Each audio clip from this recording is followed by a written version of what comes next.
এয়া হৈছে শিলঙৰ Rajiv Gandhi nursery teachers training academy. এই একাডেমিখনলৈ মোক আমন্ত্ৰণ কৰিছিলে তেওঁলোকক প্ৰশিক্ষণ দিয়াৰ কাৰণে, আৰু সেয়ে মই গৈ তেওঁলোকক প্ৰশিক্ষণ দিলোঁ। দুটা আইটেমৰ ওপৰত প্ৰশিক্ষণ তেওঁলোকক দিয়া হ'ল। এটা হৈছে টাই এণ্ড ডাই আৰু আনটো হৈছে বটল ডিজাইনিং। সেয়ে মই তেওঁলোকক প্ৰথমতে টাই এণ্ড ডাই ট্ৰেইনিং দিলোঁ আৰু আপোনালোককো দেখুৱালোঁ যে টাই এণ্ড ডাই তেওঁলোকে আগতে কৰা নাছিলে। প্ৰত্যেক বছৰে মই তেওঁলোকৰ একাডেমিলৈকে মোক আমন্ত্ৰণ কৰে আৰু মই গৈ পেলাই তাত বেলেগ বেলেগ কিছুমান আইটেমৰ ওপৰত প্ৰশিক্ষণ দি আহোঁ। সেইবাবে এইবাৰো তেওঁলোকে মোক আমন্ত্ৰণ কৰিলে আৰু মই গৈ তেওঁলোকক এয়া টাই এণ্ড ডাই দেখুৱালোঁ আৰু তেওঁলোকে কৰিলে। টাই এণ্ড ডাই খুব ধুনীয়াকৈ তেওঁলোকে কৰিলে, শিকিলে, খুব ভাল লাগিলে মোৰ।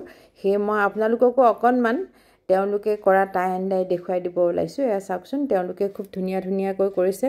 প্ৰত্যেকেই কৰিছে, প্ৰত্যেকৰ কালাৰ বেলেগ বেলেগ ধৰণৰ, সেয়ে খুব ভাল লাগে।